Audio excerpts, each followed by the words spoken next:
Hola, muy buenas tardes a todos los integrantes de Actualidad Contable Colombiana y de otros grupos que pertenezcan. Hoy quiero invitarlos a esta charla maravillosa, a darle la bienvenida a nuestro amigo Germán Torres Torres, contador público y especialista en tributaria y maestrante en tributación. A partir de hoy jueves 21 de mayo, estamos en proceso de confinamiento aún hasta el 31 de mayo y hasta nueva orden. Vamos a arrancar este nuevo espacio eh, con la colaboración de Germán y SECAP. Vamos a hacer todos los jueves de 4 a 5 de la tarde un espacio donde vamos a hablar temas actuales tributarios. Vamos a hablar renta natural, renta a personas jurídicas, vamos a hablar sobre impuesto del ICA, impuesto del IVA, cómo hacer una retención en la fuente, o sea, todos esos ticsitos que necesitamos como contadores públicos para que todos conozcamos un poquito del tema. Entonces, Germán, buenas tardes. Bienvenido nuevamente a Actualidad Contable Colombiana. Como siempre, para mí es un placer tenerlo acá y espero que este espacio nuevo que a partir de hoy nace se vuelva en algo institucional para nosotros y que podamos compartir muchas experiencias con los contadores públicos que tanto necesitamos del conocimiento como personas como usted. Daniel, muchas gracias, muy amables. Bien, a todos los integrantes de Actualidad Contable, muchas gracias por la invitación. Y pues sí, nos van a tener aquí en adelante todos los jueves en Actualidad Tributaria para que podamos compartir y debatir muchos temas de actualidad que están dando hoy de qué hablar en temas tributarios. Muchas gracias, doctor Daniel. Claro que sí, entonces el grupo es suyo. Vamos adelante y arranquemos si quiere ya o le damos espera unos minuticos para que más gente se conecte. Pues yo pensaría unos 5 minuticos, ¿no? Perfecto. Entonces, pues, contemos un poquito de quién es Germán Torres y qué es ECAP, para que la gente también como conozca un poquito cuáles son las cosas que ustedes ofrecen también como independientes y como profesionales de la contaduría pública, y además de que usted está muy especializado en el ramo de la parte tributaria. Bueno, sí, gracias, Daniel. Mi nombre es Germán Torres, soy especialista en gerencia tributaria, magíster en tributación. Hemos sido profesores de diferentes universidades en Bogotá a nivel nacional. Hemos trabajado también como directores de programa de contaduría pública de diferentes universidades. A nivel profesional también desempeño en áreas contables, financieras y sobre todo tributarias, mi campo profesional asesorando y en la parte de consultoría. En este momento, pues soy el CEO de la compañía CECAP. CECAP es el Centro de Capacitaciones Contables y Tributarias. Es una institución, una SAS, que fue creada con el ánimo de estar actualizando a todos los contadores, ¿sí? Con el fin de que de dictar diplomados, cursos, seminarios y todo lo que tenga que ver con actualizaciones en educación no formal. Posteriormente, pues estamos en 14 principales ciudades del país llevando calidad académica. Entonces, pues ese es más o menos un resumen, mi doctor Daniel, de todo lo que tiene que ver con el Centro de Capacitaciones Contables y Tributarias. Súper, súper, súper, Germán. Bueno, lo importante acá es que a partir de hoy, como ya lo habíamos dicho anteriormente y para los que se están conectando en este momento, que ya se está conectando bastante gente, lo importante es que conozcan un poquito de usted y que este espacio nuevo que se abre en Actualidad Contable Colombiana se vuelva institucional para todos los contadores públicos, donde vamos a tener la fortuna de tener a Germán. Muy probablemente más adelante podemos invitar más personas, pero por lo pronto vamos a arrancar con Germán, que nos va a estar colaborando con esta parte del tema tributario, que es tan importante para nosotros los contadores y que a veces se nos vuelve como el coco todo el tiempo. Entonces, Germán, no sé si quiere arrancar ya o cuando usted diga, vamos. Pues, doctor Daniel, ¿cuántos tenemos? ¿Cuánta audiencia tenemos? Ya vamos por los 20. Eso está creciendo rapidito. Sí, sí, esto crece rápido. Bueno, pues si quieres, esperamos unos 2 minuticos más, analizamos algunos impactos antes de entrarnos de lleno a todo lo que tiene que ver con la renta de personas jurídicas año 2019. Perfecto. Sí, entonces, pues la verdad se dice que nosotros estamos trabajando muy de la mano con todas las personas que tienen temas en diferentes áreas, contables, financieras, tributarias, de costos. en fin, una serie de actualizaciones que el contador, el profesional de la contaduría, a hoy pues, sencillamente necesita saber y estar muy actualizado. Ok. Por acá nos está saludando Andrea desde Chiquinquirá, Clemencia Casallas, Oscar Fradique. Un gusto para todos. Oscar Fradique creo que está en México. Un cordial saludo, doctor Fradique. Ahí les vamos diciendo también, por favor, si nos escuchan bien, para que nos vayan diciendo las imágenes cómo se están escuchando. Estamos estrenando una app especial para esto. Entonces sus comentarios también van a salir aquí en el banner, en la parte inferior de esta transmisión. Entonces vamos a tener mucha relación con ustedes. ¿Listo, muchachos? Y todos los que nos estén escuchando el día de hoy. Bueno, pues entonces, doctor, ingresemos y ya vamos de lleno Adelante. con la El grupo es conferencia. suyo. Bien, vamos entonces a compartir una pequeña presentación que trajimos para ustedes el día de hoy.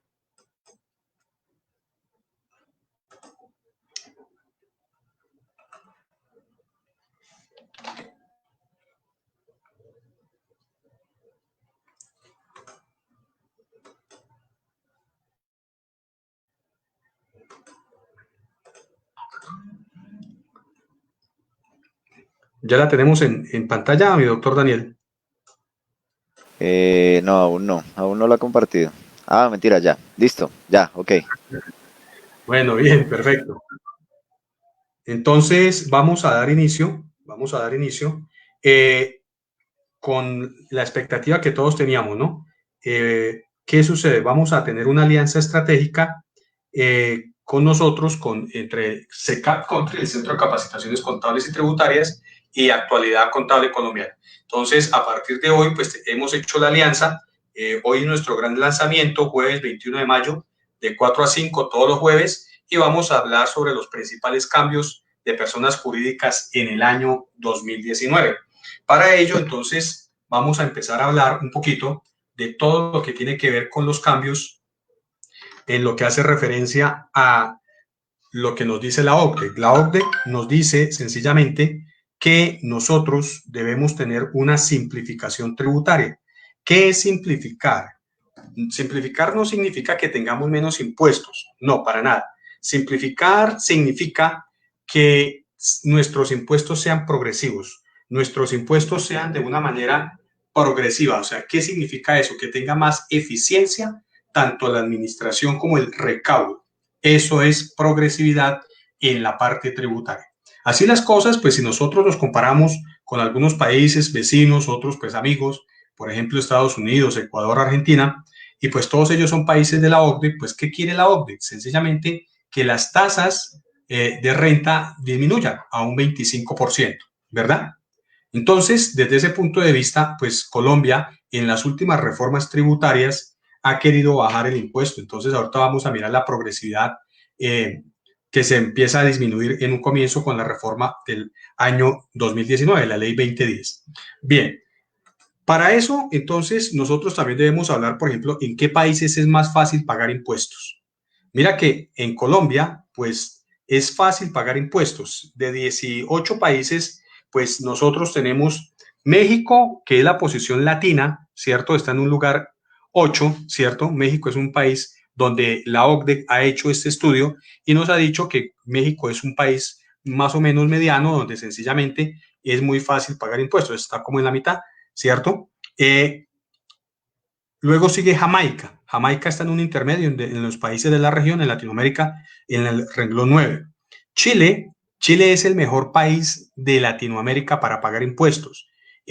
Recuerdan ustedes que la presidenta Michelle Bachelet pues, nos trajo inclusive a Colombia muchas empresas, nos trajo a nuestro país muchas aerolíneas y muchos supermercados. Entonces, pues ellos sacaron de Chile pues muchas áreas y nos las introdujo aquí a Colombia. En Colombia, ustedes dirán, bueno, ¿y Colombia qué posición ocupa? Colombia ha iniciado un proceso de simplificación tributaria. Simplificación significa hacer más fáciles pagar los impuestos, menores impuestos, ¿cierto? Entonces, la ley 1607 del 2012 inició con esta simplificación. Luego, la ley 1819, pues también tomo mucho de simplificación tributaria, pensaría yo que es la reforma tributaria que más ha impactado, ¿cierto? Y finalmente, pues nos deja en una posición 12 a nivel de Latinoamérica, qué tan fácil es pagar los impuestos en Colombia.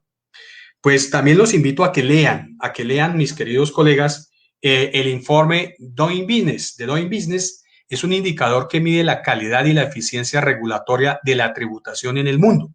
Y pues en el último informe de Doing Business, en Colombia, las ciudades que más fácil se presenta pagar impuestos antes de las crisis, claro, antes de la crisis, era Manizales e Ibagué, ¿cierto? En Colombia, puesto que son ciudades que no son tan complicadas para el pago de los impuestos como en Bogotá. Yo creo que por estos días, hoy sobre todo, ha presentado muchísimas fallas la página de la DIAN, Cámara de Comercio, Super Sociedades. Entonces, pues todo esto se conjuga, ¿no? Todo esto conjuga en que se complica un poquito más el pago de los impuestos. Bueno, ya entrando un poquito más en materia, pues las tarifas de impuestos sobre la renta de personas jurídicas, la última reforma tributaria, la ley 2010, nos dijo, ¿cierto?, que en este momento hay una progresividad que sencillamente para el año 2019 la tarifa de renta va a ser del 33%, para el año 2020 del 32%, para el año 2021 del 31%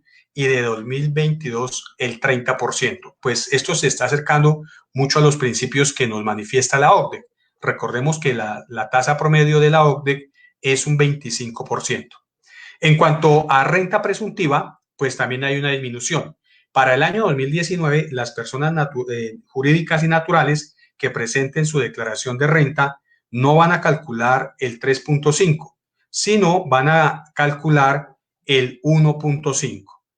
Entonces, hay que tener en cuenta eso para las personas que van a presentar su declaración de renta, que ya no va a ser el 3.5, sino el 1.5 para el 2019, para el 2020 también 1.5. En el 2021 vamos a tener una tasa presuntiva de 0% y a partir del 2022 también el 0. Es decir, que la presuntiva a partir del 2021 va a desaparecer. Entonces, bajo esta situación, pues continuarán algunas tarifas especiales, como los servicios en hoteles remodelados, que ellos tienen una tarifa del 9%, los nuevos proyectos de servicios de parques temáticos, ecoturísticos, agroturismo, muelles náuticos y demás, pues ellos también van a tener una tarifa de 9, porque la misma ley 2010, inclusive la ley 1943, también lo manifestó así. Y no estarán sujetos al impuesto sobre la renta presuntiva los contribuyentes que se acogieron al simple, como tampoco pues todos aquellos que forman parte del artículo 191 del Estatuto Tributario, ¿cierto? Entonces, pues hay que tener en cuenta si usted es o no es, o está mejor obligado a presentar su declaración de renta por la renta presuntiva. Vamos a mirar en algunos apartes quiénes sí deben declarar por renta presuntiva y quiénes no. Entonces, pues en principio, no deben calcular renta presuntiva quiénes. Vamos a mirar, ya lo dijimos, contribuyentes inscritos en el régimen simple, contribuyentes inscritos en el régimen tributario especial.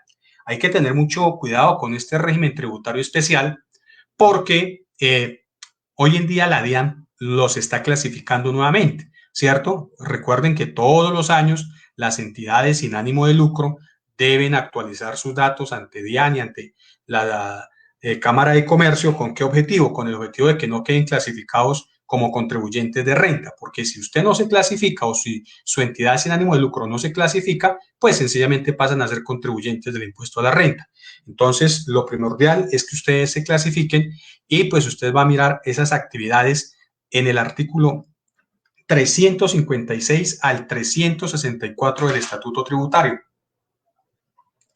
Recuérdenlo, 356 al 364.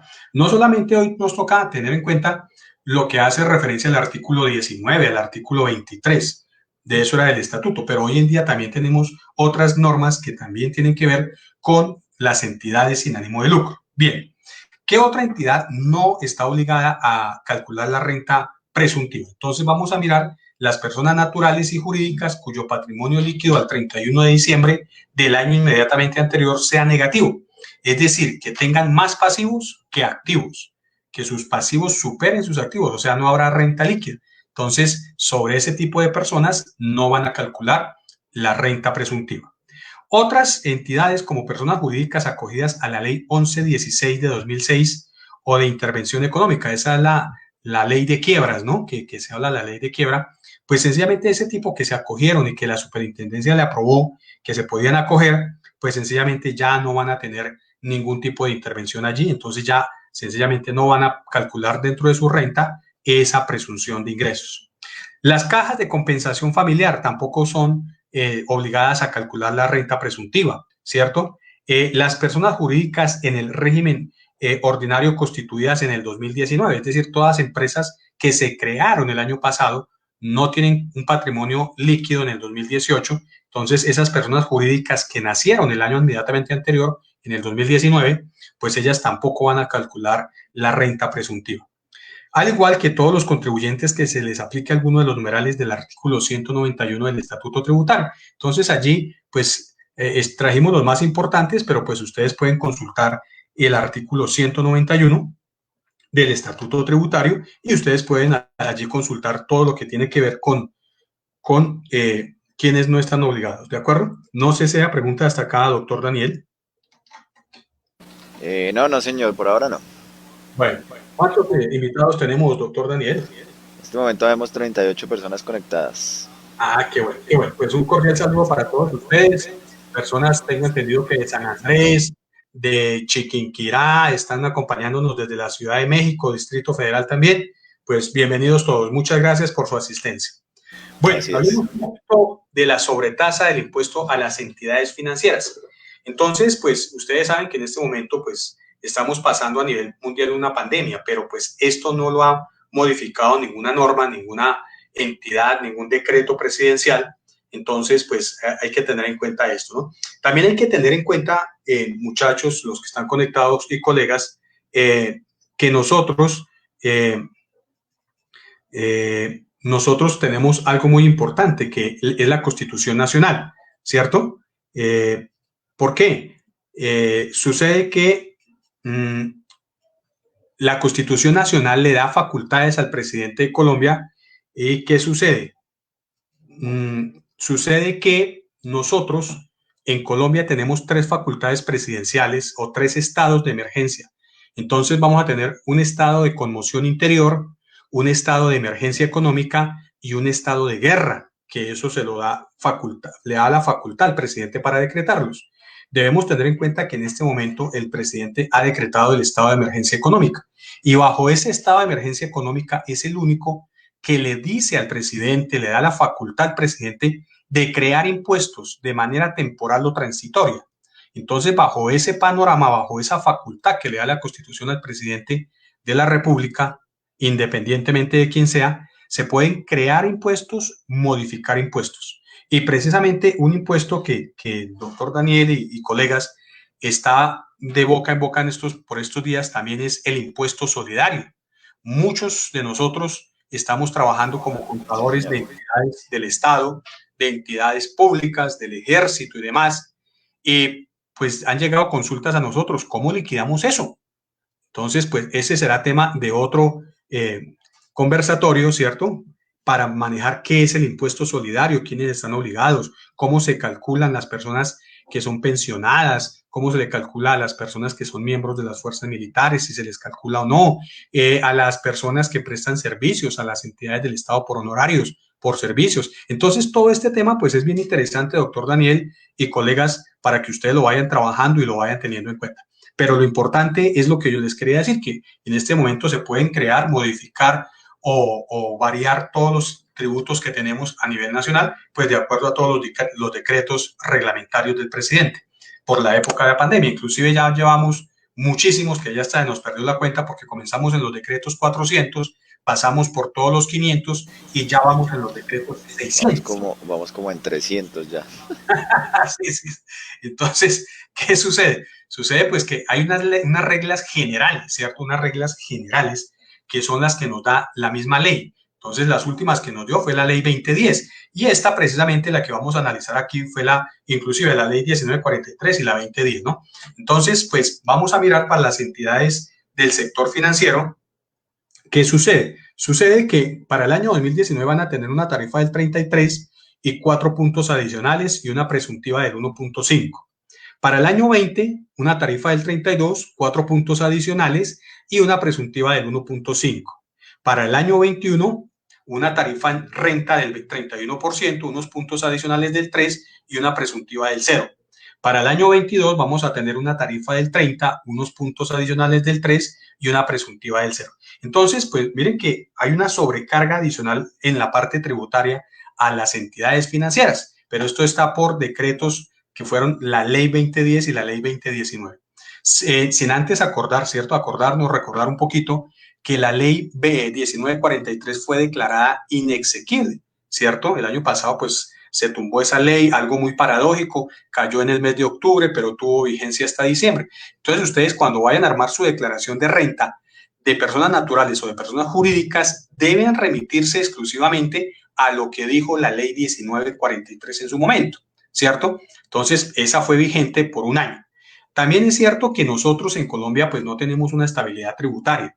Pues lo estamos viendo con toda esta mano de decretos, ¿cierto? Los 400, los 500 y los 600 que han salido, ¿cierto? Entonces, ¿qué sucede? Sucede pues que nos toca remitirnos a cada una de estas normas. Entonces, pues así las cosas, vamos a mirar qué nos traía la ley de crecimiento y la ley de financiamiento para las dos situaciones. Vamos a hacer una pequeña comparación entre las dos. Entonces, en el tema que hace referencia a los dividendos y participaciones. Entonces, en principio, los dividendos y participaciones, recuerden ustedes que tenemos 3 categorías.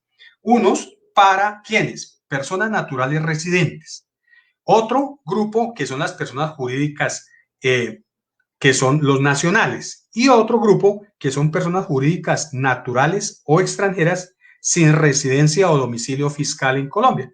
Entonces, recuérdense muy bien ustedes que en este momento la ley 2010 y la ley 1943, pues de momento están ambas muy actuales, muy vigentes. Entonces, ¿qué nos dijo la ley de crecimiento, la última norma, para personas naturales residentes? Nos dijo que íbamos a tener una tarifa del 0 o del 10 para los dividendos grabados y para los no grabados, pues entonces vamos a tener una tarifa igual del 0 o del 10. La ley de financiamiento había dicho, o sea, la ley 1943 para el año 2019, dijo del 0 o del 15 y grabadas para las no grabadas 0.15 o para las grabadas del 0 o del 15. Entonces recuerden, mis queridos colegas, que cuando nos dan unos dividendos, independientemente de que sean grabados o no, pues estos están sometidos a retención en la fuente.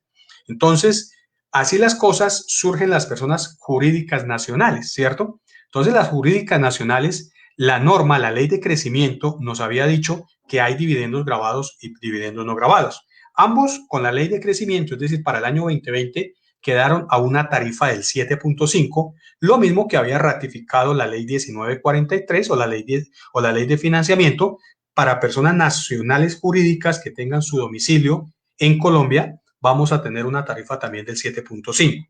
Las personas jurídicas o naturales de condiciones extranjeras que no tengan domicilio ni residencia en el país, pues van a tener una tarifa para la ley de crecimiento, es decir, a partir del año 2020 del 10%, ¿cierto? Tanto los dividendos no grabados como los dividendos grabados, ¿cierto? En tanto que la ley de financiamiento le había dado una ventaja a este tipo de personas jurídicas o naturales extranjeras sin residencia o domicilio en el país. Entonces, nos había dicho que para el año 2019 su tarifa iba a ser del 7.5. Entonces, bajo ese panorama, lo único que vemos ahí, en principio, podríamos analizar que no hubo motivación, no hubo incentivos para que las empresas vinieran a Colombia o para que las personas naturales invirtieran en Colombia, puesto que estos dividendos van a quedar grabados a una tarifa más alta respecto a la del año 2019. Estábamos a un 7.5 y pasamos aquí a un 10%, tanto los dividendos grabados como los no grabados. Entonces, bajo estas reglas, hay unas reglas especiales que están por ahí en el artículo 242, literal 1, y no estarán sujetos a retención a la fuente de los dividendos que se distribuyan dentro de los grupos empresariales en situaciones de control, nos dice la norma, entonces en el artículo 242. También la norma nos dice, no estarán sujetas a aquellas sociedades bajo el régimen CHC, o sea, son las compañías holding colombianas del impuesto sobre la renta, incluyendo las entidades públicas descentralizadas sobre sobre los dividendos distribuidos en Colombia por dichas sociedades. Entonces, ¿qué es lo que es diferente en este momento? Pues todas aquellas entidades que están en el artículo 242, literal 1, y que forman parte para tener dividendos grabados y no grabados. Bueno, así las cosas, pues entonces vienen los descuentos pagados en el exterior, ¿cierto? Aquellos descuentos no se realizó modificación alguna, ¿cierto? Porque no hubo con la ley 1943 y frente a ¿qué? A la ley 2010. Entonces, la aplicación de las rentas de igual naturaleza dan origen a un descuento tributario. A nivel internacional, por los impuestos pagados en el exterior, se limita el impuesto sobre la renta pagado en Colombia sobre la renta de fuente extranjera, una vez haya sido depurada. Entonces, todas estas situaciones, ¿ustedes dónde las van a encontrar? Del artículo 120 al 124 del Estatuto Tributario. Y también la norma nos dice que serán descontables los impuestos pagados en el extranjero. Claro, hoy en día hay mucha compañía en Colombia, muchas personas que vienen a Colombia o mucho gerente que viaja al extranjero, digamos el año pasado. En este momento no se puede viajar, pero el año pasado viajaron mucho. ¿Y qué sucede? Sucede que para que usted se pueda tomar esos impuestos descontables, oído, usted tiene que hacer retención en la fuente como si esos servicios se hubieran prestado en Colombia. Así las cosas, pues sencillamente van a poder ser deducibles de su impuesto de renta, ¿cierto? Como un gasto normal en Colombia, pero pues son tomados en el exterior. Entonces, pues la invitación es a que lean del artículo 120 al 124. Entonces, también nos manifiesta, ¿cierto?, la ley 1943, que no hay limitación del descuento en los 4 periodos posteriores a la obtención de la renta, pues de acuerdo a la aplicación de la naturaleza y del tributo en cuanto hace referencia a los pagos del exterior. Otras disposiciones especiales para descuentos pagados sobre las rentas pasivas por entidades controladas del exterior es cuando se manifiestan las nuevas reglas del descuento tributario en los impuestos pagados sobre dividendos y participaciones, pues tendrán una tarifa mucho más alta, como lo vimos, que era del 10% para el año 2020, 7.5% para el año 2019. A partir de allí, pues surge un beneficio de auditoría. ¿Qué es un beneficio de auditoría? Pues sencillamente que la firmeza de sus declaraciones van a quedar en menor tiempo. Ese beneficio de auditoría, hoy en día la norma me dice que todas las declaraciones tributarias, a partir del momento en que se presenten o en la fecha de vencimiento que dicta la DIAN para presentar, pues sencillamente van a tener 3 años para esa presentación, para que queden en firme. Pero ¿qué sucede? Sucede que con ese beneficio, hoy en día pues nos da la oportunidad de que sea un poco más flexible la situación. Entonces, bajo ese punto de vista, la normatividad, la ley 2010 del año 2019 nos dijo, oiga, sí, venga, hay algo que tener en cuenta. Ustedes pueden aumentar su impuesto de renta, su impuesto neto de renta. Ojo, lo que pasa es que dentro del formulario, mi doctor Daniel y colegas, hay diferentes impuestos, ¿cierto? Que la renta líquida, que la renta neta gravable, que etcétera, etcétera. Entonces usted va al renglón donde dice impuesto neto de renta y dice la norma que por lo menos... Así es. Sí, eso es muy confundible. Eso toca una clase especial, mi doctor Daniel, para ese tipo de aclaración de qué es una renta líquida, una renta activa, Sí, una señor. renta activa, ¿cierto? Y pues ojalá Sobre todo para los que inician su vida en los impuestos de renta. Sí, Son los sí, que más se les complica esta vaina. sí. Entonces, cuando nos dice la norma que el impuesto neto de renta, no el impuesto líquido, ni el impuesto a pagar, no, el impuesto neto de renta, por lo menos se haya aumentado en 30% con relación al año inmediatamente anterior. Si usted aumenta, no significa, ojo, no significa, muchachos y doctor Daniel, no significa que usted vaya a desconocer costos y gastos, no. No, no, no, no, no, de ninguna manera. Lo que pasa es que usted en este renglón va a aumentar en 30% su renta neta, ¿sí? Su impuesto neto de renta en 30%. Pueda que el anterior, ¿cierto? Su impuesto líquido le dé un valor diferente a este. Pues ya la DIAN sabe, digamos, que a usted le dio 1.000.000, pero usted toma 1.300.000 sobre la renta líquida. Entonces van a tener esos dos renglones diferentes. Entonces, claro, en principio deberían ser iguales, pero no porque usted tomó sobre su impuesto neto de renta 30% más. Entonces, si usted toma ese 30% más, esa declaración le va a quedar firme en 6 meses después de su presentación, de la fecha oportuna, ¿no? Y si no lo toma el 30, pero usted dice, no, yo pago un poquito más, pago el 20, entonces esa declaración le va a quedar en firme en los 12 meses siguientes. Entonces, esto es inversamente proporcional. A mayor tiempo, menor pago. A mayor pago, menor tiempo. Entonces son dos situaciones inversamente proporcionales. Ya el contribuyente decide por cuál se va, ¿cierto? Entonces también la norma dice que no aplicará para declaraciones del impuesto sobre las ventas y retención en la fuente. Pues a veces mucho contribuyente, mucho colega nos pregunta, oiga, venga, pero ¿cómo así? Si me queda en firme la renta en 6 meses, ¿también me queda en firme la declaración de IVA de todo el año? No, no, no y no. ¿Y las retenciones, profe? Tampoco. Lo único que le va a quedar en firme son su declaración de renta. Las demás, pues tendrán el término de vigencia normal para que queden infirmes. Este beneficio de auditoría también aplica para los contribuyentes que se hayan acogido al beneficio del periodo grabable 2019. Es decir, que la norma me dice que yo me puedo tomar beneficio 2019, 2020 o 2021. Entonces, pues ahí dura esos 3 años este beneficio. Entonces, pues ustedes si tienen de pronto algún pecadito, alguna cosa, pues ustedes pueden incrementar allí. También, claro, teniendo en cuenta que ustedes pueden pagar el impuesto de normalización tributaria.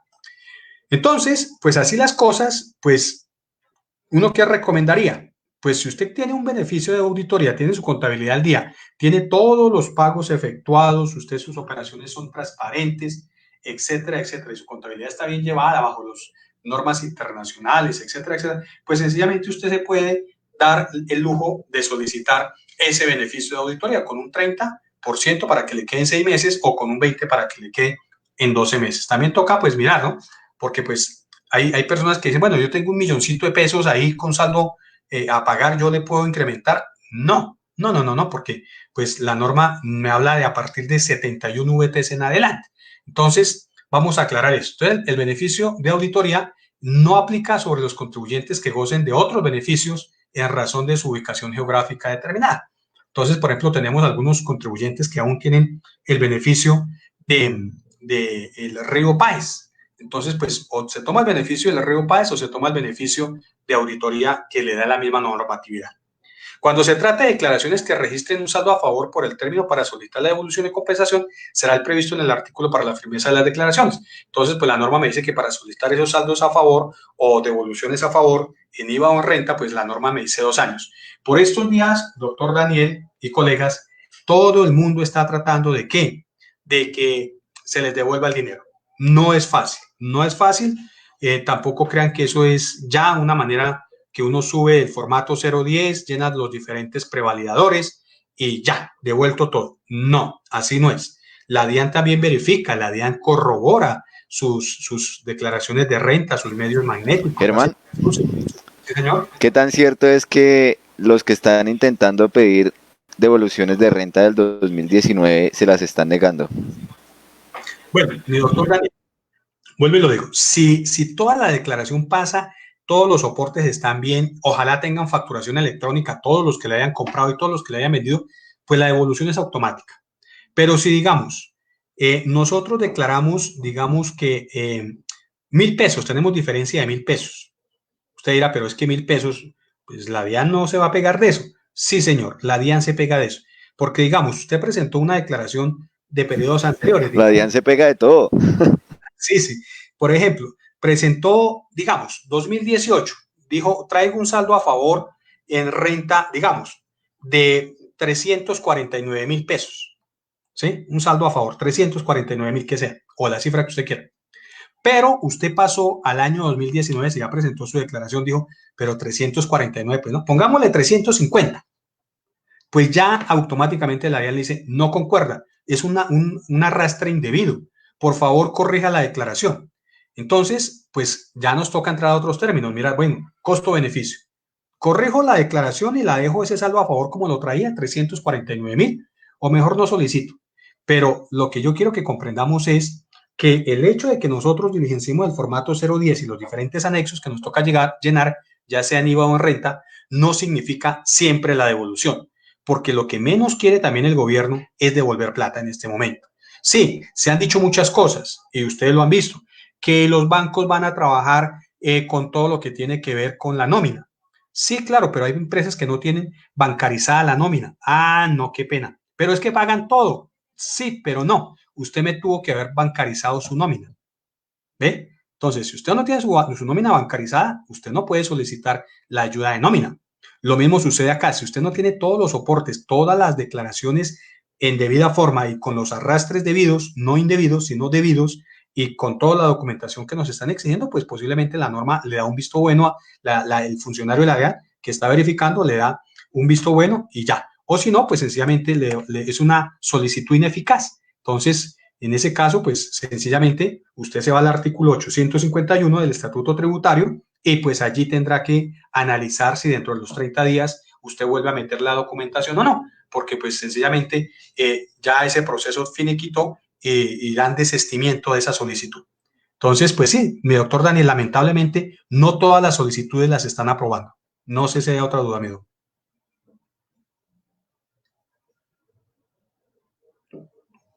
Bueno, Tengo curiosidad porque varios colegas me han comentado lo mismo de que les han rechazado la devolución. sí, sí, claro, mi doctor Daniel, precisamente por eso le digo, no necesariamente el hecho de haber radicado papeles le da la garantía, mejor, le da la garantía de que, de sencillamente de que me van a hacer una devolución. No, no, no, no, no, de ninguna manera. Entonces, el artículo 851 del Estatuto Tributario fija los lineamientos para los trámites en devoluciones y la facultad que tiene el gobierno, ¿cierto?, para establecer algunas situaciones especiales para la no devolución de los impuestos. Entonces, pues, la idea cuál es?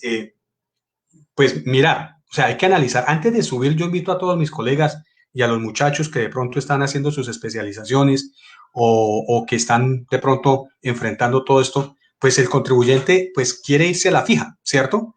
Pero digamos, recuerden que van a tener, después de que pase la cuarentena, van a tener que erradicar todos los papeles. Entonces, allí también nos pueden solicitar toda la información. Entonces, todos los certificados de retenciones, todos los IVA deducibles, los descontables, en fin. El hecho de que ustedes radiquen una solicitud no significa que se la van a aprobar. Eso sí hay que dejarlo claro, mi doctor Daniel, porque a veces pecamos en eso. Es que ya radiqué, me la tienen que devolver. No, porque eso surge un trámite.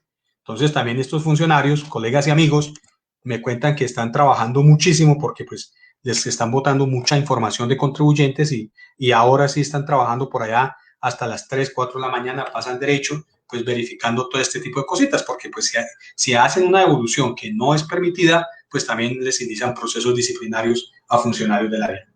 Bueno, entonces, bajo ese panorama, pues para el año 2020, solo para el 2020, porque pues también me han llegado estas consultas, deducción del primer empleo. Me dicen, pero fue que yo contraté en noviembre, en diciembre. No, la norma salió el 26 de diciembre, ¿cierto? Entonces, a partir de ahí hay unas normas que son sustantivas y otras que son procedimentales. Entonces, pues la norma me dice que la deducción del primer empleo, pues tiene algunas condiciones específicas. ¿Como cuáles? Perdón, dice deducción del 120 de los pagos que se realicen por concepto de salarios en relación con los empleados que sean menores de 28 años, siempre que sea un primer empleo. Esto es para aplicable únicamente para el 2020, para 2019 no aplica. La deducción máxima por cada empleado no podrá exceder de 115 VTs mensuales. Entonces, recuerden que la VT está en 35,607, entonces ustedes multiplican 115 por 35,607 y esa es la deducción mensual por cada empleado. Y procederá en el año grabable en que el empleado sea contratado por el contribuyente. Se requiere obligatoriamente, toca tener certificación del Ministerio de Trabajo para su procedencia, es decir, que el ministerio nos certifique que el chico que estamos contratando entre 18 y 28 años es su primer empleo, porque la norma dice deducción del primer empleo. Entonces no significa que usted tenga que despedir a algunos empleados y vuelva y los contrate, porque ya sería como un empleo por segunda vez. Bueno, entonces ya vimos que eran las tarifas. El impuesto sobre la renta, entonces, pues cada vez nos ratifican las mismas normas, deducción del 100% de los impuestos, tasas y contribuciones efectivamente pagadas durante el año, ¿cierto? Aquí a veces el artículo 115, literal 1 del estatuto, pues es un tema muy debatible, ¿cierto? La norma aquí me dice, por ejemplo, que si yo no he pagado el impuesto de industria y comercio de un año o de años atrás, yo me la puedo tomar en el año en que yo la presente, porque como hoy en día ya no manejamos la base de la contabilidad, que es la causación. Hoy nuestro principio ya no es causación, se llama devengo, y es parecido pero totalmente diferente, porque el devengo surge de la palabra americana accrual, y accrual significa acumular. Entonces yo puedo tener varios periodos o el mismo periodo acumulado para pago de impuestos o pago para de contribuciones para fiscales, y yo la norma me dice, el artículo 115, literal 1, que yo los puedo pagar antes de la fecha de presentación. Entonces, ustedes pueden pagar estos impuestos, ¿cierto? De acuerdo al artículo 115, literal 1, con el fin de que pues, se puedan tomar esa deducción de impuestos. El descuento de tributario del 50% en ICA se incrementará al 100% a partir del año grabable de 2022. Ustedes dirán, ¿pero por qué a partir del 22? Porque pues a partir del 22 sale el doctor Duque y pues llegará otro presidente y muy seguramente habrá otra reforma. Recuerden que nuestro amado país está sufriendo reformas cada año o máximo cada año y medio. Entonces, pues de momento, por esta época de la pandemia, se le preguntaba al ministro de Hacienda que si era necesaria una reforma tributaria, pues el ministro de Hacienda dijo que efectivamente tenía que efectuarse una reforma tributaria, pero al momento en que le preguntaron los medios de comunicación al presidente Duque, pues él no lo ve viable, porque pues sencillamente él manifiesta que lo que se debe mantener es el trabajo de las personas y cuidar la salud de las personas. Entonces, pues bajo ese panorama, pues de momento no se va a registrar posiblemente una reforma tributaria para este año. Amanecerá y veremos. Pues sí, yo pensaría que de pronto para el próximo, pero para este no. Entonces, casi siempre las reformas van sobre el último año, pero pues, como dice mi doctor Daniel, amanecerá y veremos, ¿cierto? Entonces, también la norma nos dijo en el 2019 que no son deducibles el impuesto al patrimonio o el impuesto de normalización tributaria que se paguen por los contribuyentes, en el caso de las personas naturales. Recordemos que ese impuesto de patrimonio es para las personas naturales únicamente. En esta oportunidad no grabaron las empresas. Bien, entonces vamos a hablar un poquito del impuesto sobre la renta para todo lo que son establecimientos permanentes. Entonces la norma nos dice que se mantiene la obligación del estándar internacional para los establecimientos permanentes o lo que se denomina las EP, que son sujetos del impuesto sobre la renta por las rentas de fuente nacional y extranjera que les sean atribuibles.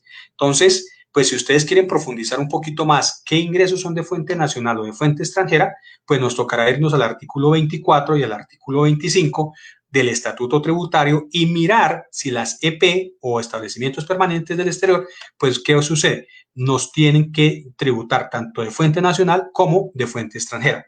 Al igual que los ingresos que obtuvieron las compañías CHC, las compañías holding colombianas, ¿cierto? Entonces, pues esta nos dice que se mantendrá lo que se manifestó en la ley 1943. Entonces, ¿qué manifiesta esa norma? Nos dice que las enajenaciones directas de este régimen serán aplicables directamente a las sociedades o activos ubicados en Colombia, que se establece un régimen de responsabilidad solidaria y que se adiciona una enajenación posterior al costo fiscal. Entonces, pues eso fue lo más importante que nos trajo la ley 1943 en cuanto a lo que tiene que ver con las CHC y las EP, los establecimientos permanentes. Bien, aquí pues ya entrando en la recta final, pues para dejar de pronto unos 5 o 10 minuticos de preguntas, mi doctor Daniel, y dar cumplimiento al horario, que era lo que se pretendía. Perfecto. Entonces, hay unas rentas exentas. Entonces, dentro de esas rentas exentas, vamos a analizar algunas. Entonces, incentivo tributario para las empresas de economía naranja. Recordemos que estas empresas van a tributar al 27%. La venta de energía eólica, ¿cierto? Biomasa o residuos agrícolas solar o geométrica de los mares, es una renta exenta. Aprovechamiento de las nuevas plantaciones forestales de Guadua, Caucho y Marañón, pues también van a ser rentas exentas. Las creaciones literarias de la economía naranja, el incentivo tributario para el desarrollo del campo, algunas rentas asociadas a la vivienda de interés social y vivienda de interés prioritario, es decir, las BIS y las BIP. Entonces, esas también serán rentas exentas. Y la prestación de servicio de transporte fluvial con embarcaciones y planchones de bajo calado. Pues esto nos dijo la norma, ¿cierto? Entonces, pues, estos son algunas situaciones que son de rentas exentas. Y vamos a mirar el impuesto al patrimonio, pues dejando la claridad para quienes aplica y para quienes no, porque muchas empresas me dicen, yo tengo que pagar impuesto al patrimonio. Entonces, vamos a mirar si sí o si no. Entonces, para el año grabable 2019, 20 y en adelante, Dice la norma, el hecho generador, la posesión de un patrimonio líquido al año 2020 que sea superior a 5.000 millones de pesos. La tarifa será del 1%, se causará en el año 2020 y 2021. Ya el 2019 pues ya lo pagaron, porque es que este impuesto se causa el primero de cada año y se tiene que pagar dentro del mismo año. Entonces, pues ya de pronto no lo pagaron, pues si no lo pagaron las personas naturales el año pasado, pues sencillamente pues tendrán que pagar con sanción este año. Entonces, la base gravable, patrimonio bruto a 1 de enero, menos las deducciones vigentes a esas fechas, se incluye también el 50% del valor patrimonial que se haya declarado en impuesto de normalización tributaria. Y pues la base gravable para el año 21 estará limitada al 25% de la inflación del año anterior. Entonces, recordemos que este impuesto es solo para personas naturales. Y finalmente, el impuesto de normalización tributaria nos habla de los sujetos pasivos. ¿Quiénes son? Entonces, son los contribuyentes del impuesto a la renta que hayan omitido activos o incluido pasivos inexistentes antes del 25 de septiembre. O sea que aquí no me excluye si son personas naturales o jurídicas. Pensaríamos que la norma lo dijo, sujetos pasivos del impuesto a la renta, tanto personas naturales como personas jurídicas. ¿Cuál es la causa? Posesión de activos omitidos o la inclusión de pasivos inexistentes. Dentro de esas declaraciones que ustedes de pronto ven, que toman una contabilidad, que toman una declaración para hacerla nuevamente, pues ustedes van a ver estas situaciones y pues sencillamente no van a tener sino que tomar una decisión, presentar normalización tributaria y pues por los activos o por los pasivos inexistentes. La base gravable estará determinada por el valor o el costo histórico de los activos omitidos o pasivos inexistentes o el avalúo comercial, el último avalúo comercial que se haya hecho.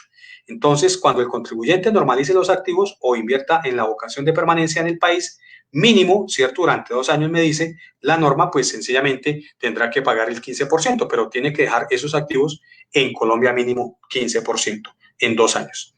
Entonces, pues así, mi doctor Daniel, pues hemos dado cumplimiento a los principales cambios que trajo la renta para 2019 de las compañías jurídicas, de las empresas jurídicas que ya se están próximas a vencerse también. Aunque pues la norma, ¿cierto? Pues nos dijo que era el 1 de junio al 1 de julio, pues también tenemos otro decreto que nos dice que se va a pagar ¿cuándo? En diciembre. ¿De acuerdo? Entonces, pues no sé, mi doctor, si quiere abrimos micrófonos para que hagan preguntas o nos comenten sus apreciaciones. Bueno, preguntas, solamente hay una pregunta por acá de Jason Sánchez. Dice, si no solicito la nómina por no estar bancarizada, ¿cómo la reporto en el formato 1001 de exógena? Bueno, eso es formato 2276. Sí, no, ese es otro tema, eso no es exógeno. Es exógena, sí, pero pues por acá no hay más preguntas.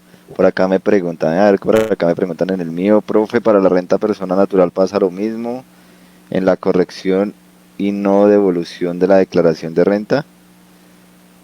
Sí, eso sucede con personas naturales y jurídicas. Hoy en día la DIAN está mirando con lupa las situaciones que se pueden llevar a cabo, que se pueden presentar precisamente cuando uno solicita una devolución a la DIAN, tanto de personas naturales como de personas jurídicas. Claro que sí puede pasar.